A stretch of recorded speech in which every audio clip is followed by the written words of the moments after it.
everybody, I'm Stephanie Arell, and today I want to talk a little bit about motivation. First, there's so much that you can read on motivation related to grit, related to discipline, related to the way that athletes motivate themselves to work out and train for their specific sports. I want to focus in on a few pieces that are important to me in relationship to motivation, a little outside of the research perhaps.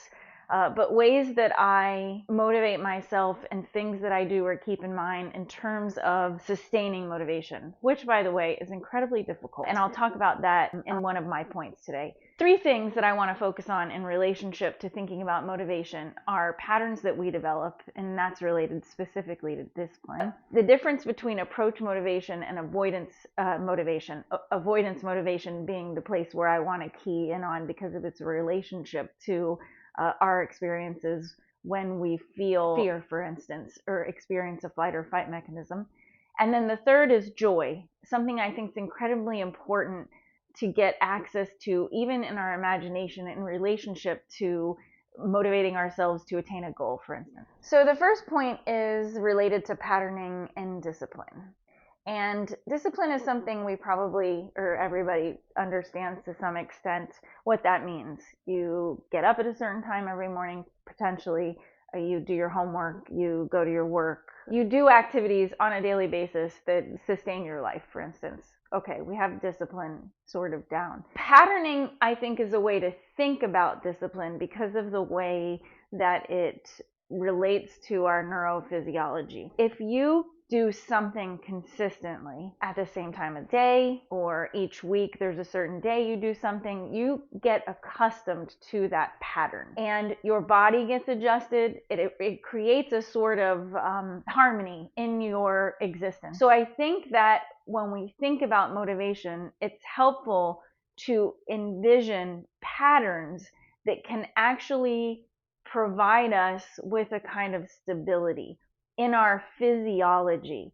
The other thing that strikes me about this is to think about how we create neural pathways. If you don't know how to do a particular exercise related to a musical instrument, for instance, okay, so if you're playing guitar, you keep hitting with this middle finger to make a certain chord happen. As you practice it, you create a neural pathway that basically anytime you see that chord, your brain is just going to click and know that it needs to hit that chord, and you're not going to have to think about it anymore. Now, I ballroom dance. Soon I might compete again, but when I was younger, I competed a little more regularly. And one of the things with dance is you may learn a new dance and you have to practice it over and over again and create a pattern, which then develops into this neural pathway so that when I'm out on the dance floor competing, I don't think about what step I'm going to take. My body actually just takes it. When we think about motivation, then, it's valuable to envision patterns that we can create in our own lives that can lead to a particular goal. And what will happen then is that motivation, the need to get ourselves revved up to do something that seems difficult, actually will start to instill itself in our bodies. You may hear people say, get up every day at 5:30 in the morning or 6 a.m. and do that every day. Why that's so helpful is that you're creating a pathway in your body of thinking and valuing getting up at that time. Your body becomes used to it, and it likes to have this sort of homeostasis, this balance related to waking up at a particular time. That's hard if you have a variety of things in your schedule to do. So also I think there's an element of this of being easy on yourself and allowing yourself flexibility. But if you can think of little ways to create patterns that can then become automatic, motivation will be easier to gain access to and maintain over time. What can get in the way of our maintaining discipline and pattern behavior that leads to goals is called avoidance motivation. There are two kinds of motivations in this category. Approach motivation, which is something you get kind of excited to think about the outcome, and then it's easy to do the goal.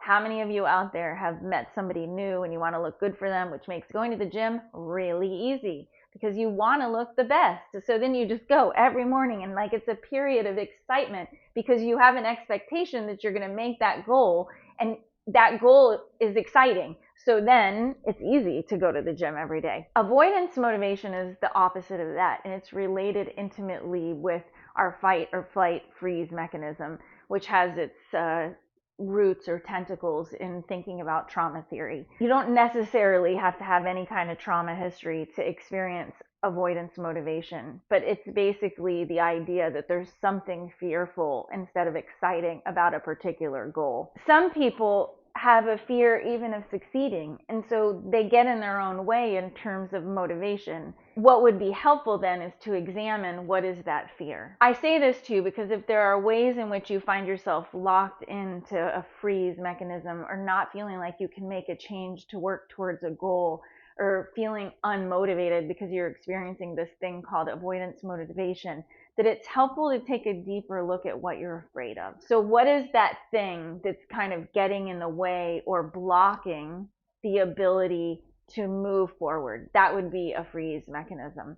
What is that thing that's crept up on you that creates a feeling of wanting to flee or be combative, get angry or irritable? Because perhaps you're not actually doing the daily activities or the patterns that are going to help you reach your goal. I don't think it's that easy or even helpful sometimes to push yourself into struggling against that. Perhaps more helpful for all of us would be to take stock at, what are we afraid of? What is that thing? Can we confront that face on so that we can diminish the avoidance mechanisms or the avoidance motivation, so that we can start to move towards attaining our goals? Not easy to do, but worth thinking about. What I'm trying to advocate for is the ability to give yourself grace or offer yourself patience when you're not finding yourself in that space where you want to get up every day at 5:30 and achieve things in the morning, or if there's a period of time where working out or disciplining yourself in any other way for your particular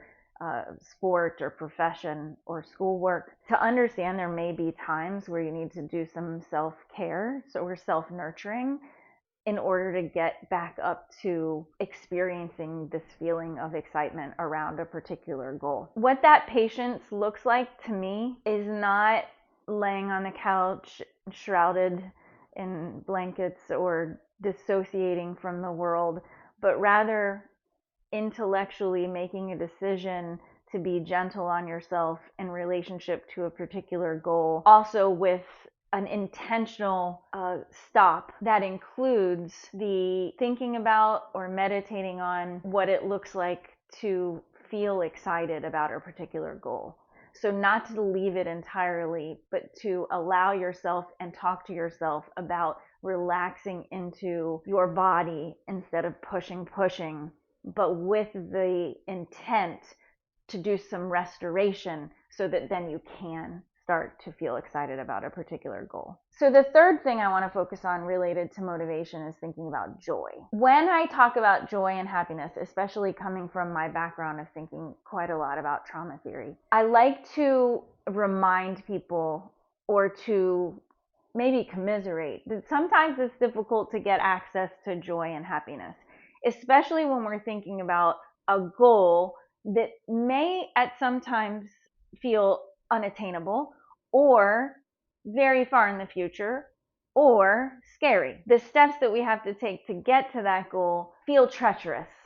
Or for instance, when I was getting my PhD, sometimes I felt so exhausted, like, how can I keep doing this? And my husband would be telling me, this is a marathon. It takes a long time. It's a marathon. Now, I've never run a marathon, but if I envision a marathon, I think about what I'm going to see on the way, and can I find a beautiful tree that I could admire while I'm running past it? Or at mile 8, can I get into a breathing pattern that calms my body down and just feels really good while I'm running? Now, I do run and I do work out, and so I'll extend this metaphor to thinking about exercising or working out. I do different kinds of things working out, and working out is very easy for me. It takes no motivation. I enjoy it so much. So when I'm talking about joy, it's something I look forward to every day. It changes my chemistry and puts me in a better mood. It is not always easy and is sometimes very frustrating, especially because I do CrossFit and dance and different kinds of cardio. So sometimes the skills are things that I can't do well, but I'm building up to them. I have some goals in relationship to working out in terms of the level that I'm trying to achieve. And if I use that as an example for you about these periods of joy or things to find that are smaller steps along the way to this grander goal that again might be intimidating or scary or far away, is to focus in on the little things that excite us or the little things that bring pleasure, the little things that offer us joy. That joy doesn't have to be this big, huge umbrella that we're trying to achieve, but comes in little bite-sized pieces. An example for me working out is if there's just one skill that I can focus on and make better than the last time I worked on it when I'm working out. Or maybe there's a particular playlist that I make that I'm really excited to listen to, and that during my cardio session is the thing that brings me some pleasure or joy. Sometimes I watch my iPad and watch a movie and just take it a little bit easy on a run on a treadmill, not outside. In summation related to that, let me go back and kind of put it in a sentence or two or three. I think it's difficult to access joy in the face of a goal that seems far away or intimidating or scary. My recommendation is to find small ways on the steps to that goal to feel joy about the goal itself, so that the goal becomes a little less intimidating or a little more touchable in the present time. And recognizing when you feel that joy and reminding yourself, and maybe if you discover what that little increment is, that you schedule that increment, that you actually intentionally have that point of joy along the way to your goal. There's so much more to say about motivation and so much that you can read about it. I do think it's helpful to think about it as I've presented it here, as a means of patterning or disciplining your life to create that internal sense of balance, as a way of confronting fears in terms of avoidance motivation that you have about the goal itself, and as a way to facilitate joy in your life.